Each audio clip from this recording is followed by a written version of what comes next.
youth runner here with Lone Peak star Anna Bybee, 1924-3 sweep of the top 7 spots for Lone Peak at the Timpanogos Invitational. We're at Lakeside Sports Park in Orem.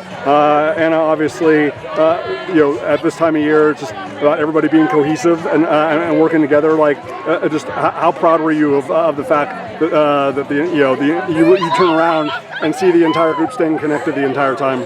Honestly, I wasn't paying attention to who was behind me, but I just remembered my teammate who was next to me, and I was like, hey, if she's going to help me through this, I'm going to help her through this. And the entire time, when I was struggling, she was helping me. When she was struggling, I was helping her, and honestly, that was the most that could help me. I didn't care where we were at that point, like whether we were in front or whether we were behind, who was with us, and I was just, okay, like, we can do this together, and that's all I cared about at that point. Obviously, when you've been part of the elite varsity group, and you're able to work with your teammates and push everybody collectively together. Like, how important is it, like, for you and Addison to be able to work together, but also like the other ones to be able to work together? Like you said, whether you were 1, 2, 3, 4, 5, 6, 7, or whether you were in the middle, like just getting everybody in that mindset that in August it's really important to work together, so that kind of really manifests itself by the time you get to the postseason. Well, we have so much support from our entire team.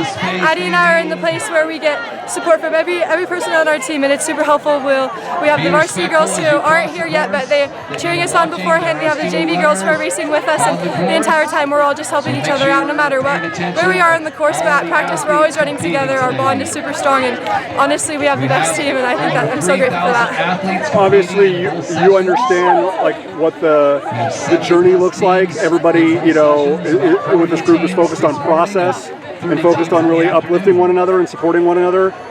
For this being kind of one of the first opportunities, like for the whole group to be out here. Like, just how much fun is it when you get to showcase all the hard work that you're putting in that we don't get to see? It's crazy. I mean, it's almost like we've been hiding out for a little bit. Like this summer, all of us popped off, and we're just like in our workouts, we're like up with groups that we haven't been up with before. We're pushing ourselves, and it's crazy to be able to show that in a race and like see what everyone can do, because all of these girls are super fast, and it's awesome to finish and just be like, yeah, I did that, and I did that, like I gave it all, and I just think that's awesome for all of us to do that. So. Last thing, was there one point of emphasis that Coach Courtney talked about for the whole group today? I mean, obviously have fun, right, and and go out there and compete, but especially since you and a number of the women are familiar with this course, like in terms of certain areas, like was there a point of emphasis, or was it just have fun and compete? There wasn't really a point of emphasis, but one thing our coaches like to tell us is we're flowing. Like, my coach likes to compare it to running or snowmobiling on perfect snow. Just like we're flowing, we're smooth, we're good, and as long as they know that, as long as we know we're confident, we can do this, we're strong, and like we're not struggling, we're not up and down, like we can just like flow through this. It just helps all of us mentally. I feel like that wasn't really, they just kept saying that and it helped us throughout the course, so I like that. Well, there was no snow on the ground. I know. There eventually will be, but Anna Bybee and the rest of the Lone Peak women looked incredibly smooth, again 1 through 7 in the junior senior race, the Timpanogos Invitational here at Lakeside Sports Park in Orem. Anna, congrats. Thank you so much.